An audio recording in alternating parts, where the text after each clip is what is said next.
always like the Brit invasion, mid 70s, early 70s, throughout the 70s, if you just want to say the 70s, between everybody from Priest to Iron Maiden to Diamond Head to Yeah. UFO to the Scorpions and everybody in between. Is that a lot of what y'all were listening to in those kind of early years, like digging that We stuff? Before Kirk joined the fold, before I even knew Kirk, I didn't know about UFO. I didn't know about the Scorpions. I didn't know about the new wave of British heavy metal. I Wow. knew about Priest, Iron Maiden. We learned by accident. My friend bought the record because of the cover, Yeah. and a couple weeks later, we were playing that shit in people's backyard kegger party, and they thought it was the Exodus original. And like, no, we didn't write "Running Free." I'm sorry, but anyway, so that kind of joined, and then we got into punk. Like there was a lot of punk bands on the scene back then in Berkeley, SF. Gary's brother got us into punk rock.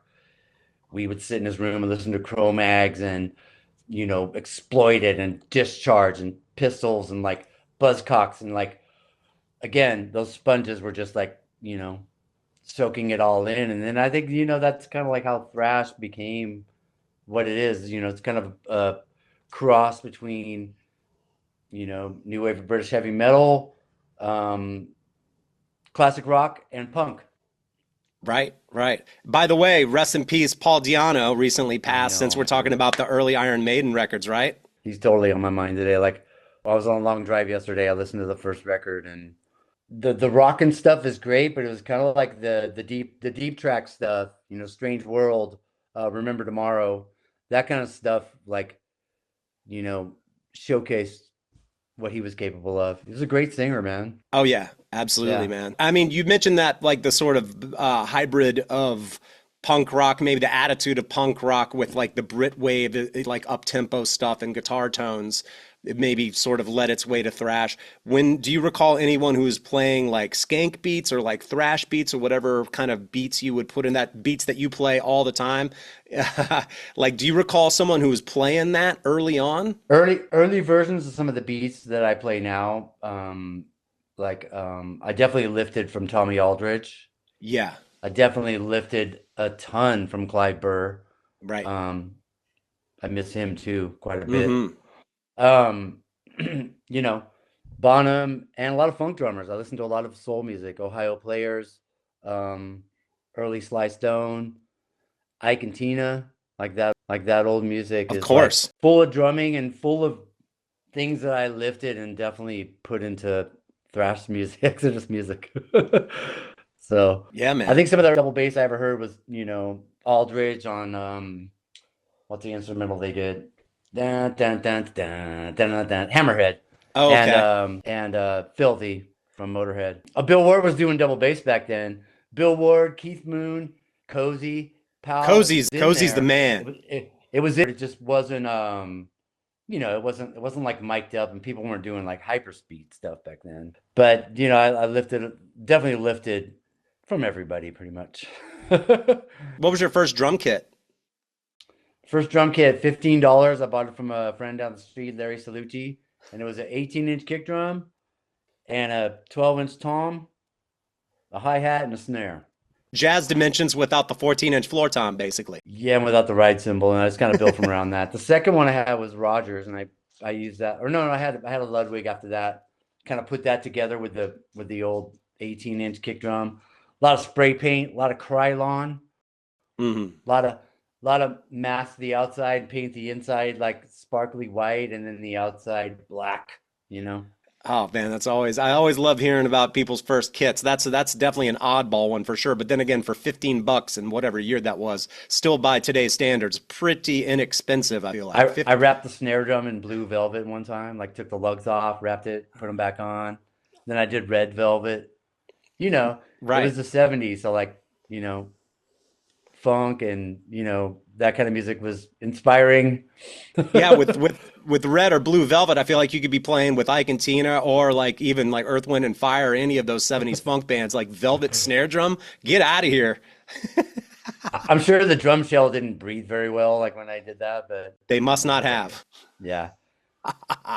Oh man. Well, going back to sort of the days, the earlier days again. I have that book, Murder in the Front Row, and Gary Holt's sort of his chapter of pictures and telling the stories about the gigs y'all were playing and everything else, and seeing the Hmm. pictures. And it did, once Bonded by Blood came out, did y'all have a sense that y'all were part of a scene, which is sort of some of the pictures that I'm seeing in there, because I'm seeing all of you guys in different pictures, and it seems like there was camaraderie and there was definitely a scene happening between all of you.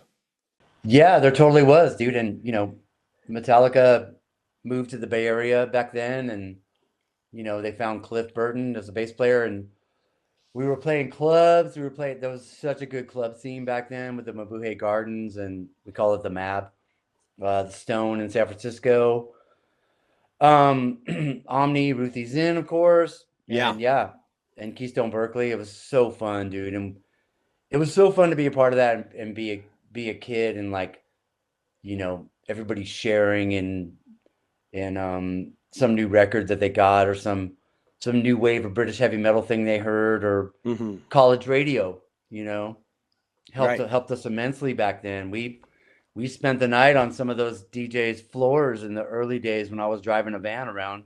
Nobody else in the band had a license, Right. and we would cruise through Canada. I remember sleeping on the floor in Vancouver, Chicago.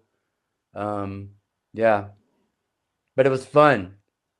Your bones don't hurt when you're like 19 sleeping on the floor. That's right. It definitely hurt a lot more now. I'm 48. You got me by a few years, but yeah, the pain started creeping in my mid 40s and little joint problems and this and that and the fucking other, you know. Paying the dues. Exactly, man. When you go back to revisiting those songs from Bonded by Blood and the only record I believe with Paul Baloff, if I Yeah. pronounced that right, Yeah. when you revisit those songs, are they still a blast to play live? Have you changed things because you were so young? You know more now. You've been doing this forever. Are there little things that you change just in your playing? You know?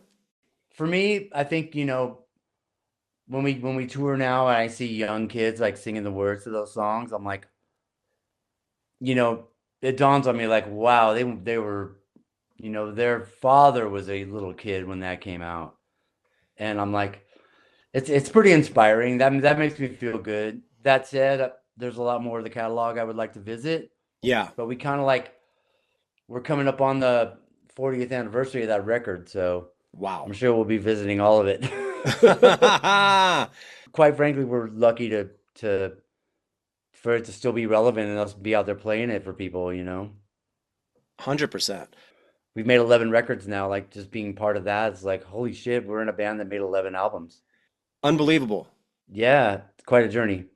Once Steve Salza gets in the band, and like I said, especially with Fabulous Disaster being like the one, the first cassette tape that I had of y'all. When you go back to recording drums and or just the general recording experience of that album, what do you think about it?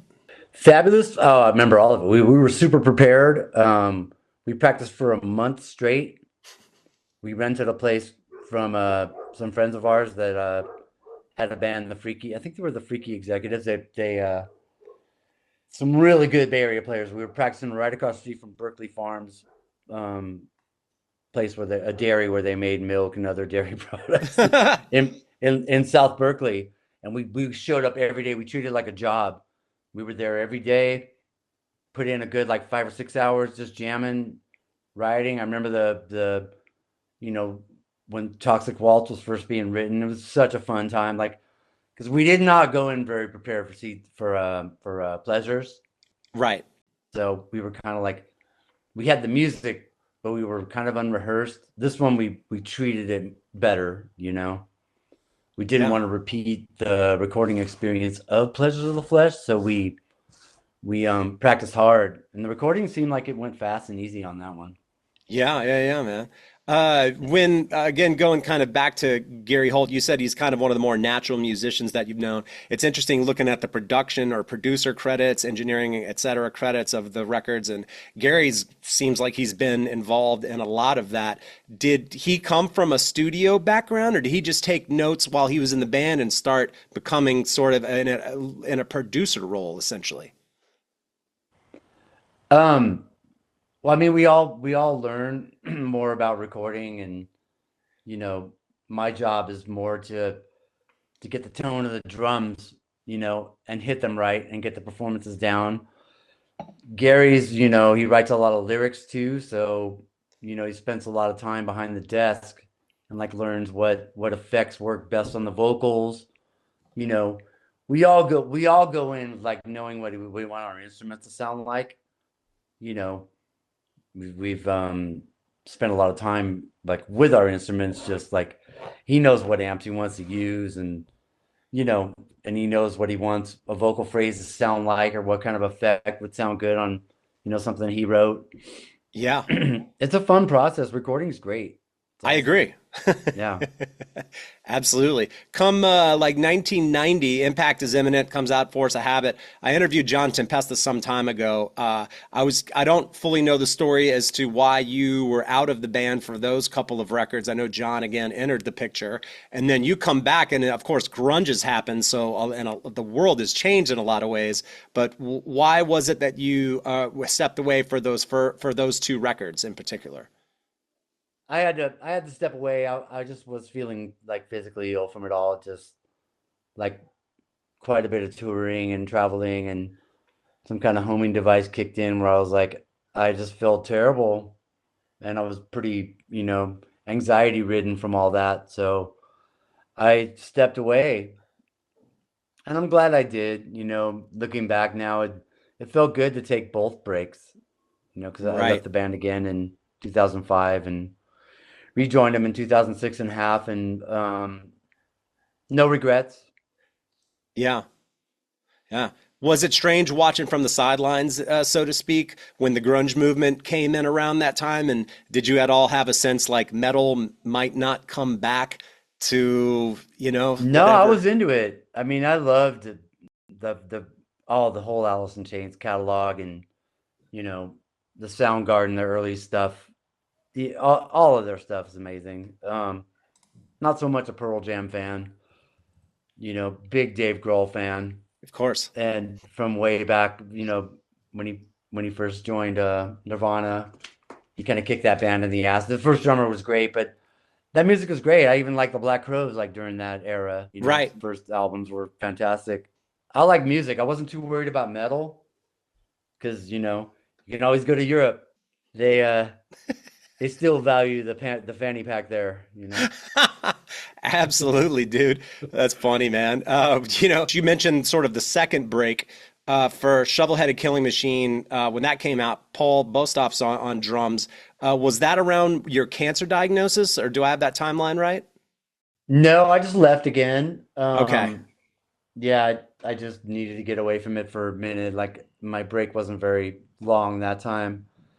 And Gary called me up in 2006. He's like, "Man, I really want to jam." I'm like, "Well, come on up. Let's see what happens." So he came up and to Northern California, and we rocked. It was great. Um, I'm like, "Yeah, well, I could do this again." And it's really fun playing that stuff that Bostaph did on that record because I did some of the pre-production for that album. Hmm. And he crushed on that record. The drumming's so good on that. Holy shit. Yeah. Lots of good double bass footwork, Oh yeah. Oh yeah. that I have to try to emulate because he's got those feet. Oh yeah. Yes, he does. Um, but no, it's fun. I love playing Death-Amphetamine. I want to play now that Death Day come, but I can't get the rest of the band to go back to it. How is your setup, hand technique, cymbal height, throne height, any of those ergonomic adjustments that can happen as we get older, playing, especially the intense music that you play? Has some of that changed throughout the years? Funny you should mention that because I lowered everything recently after the cancer stuff, the surgery. My core was really weak, and I've always sat high like a punk rock drummer, kind of like super high on the throne. Hmm. And I think that my they had to cut way deep into me to get that shit out of me. So God. it took some time, worked with the kid, and now I'm sitting about 2 inches lower on the kid. I think maybe a whole 2 inches, and it's definitely helped Okay. because I could dig in more on the especially on the double bass stuff, and I feel like my body is more situated to balance myself.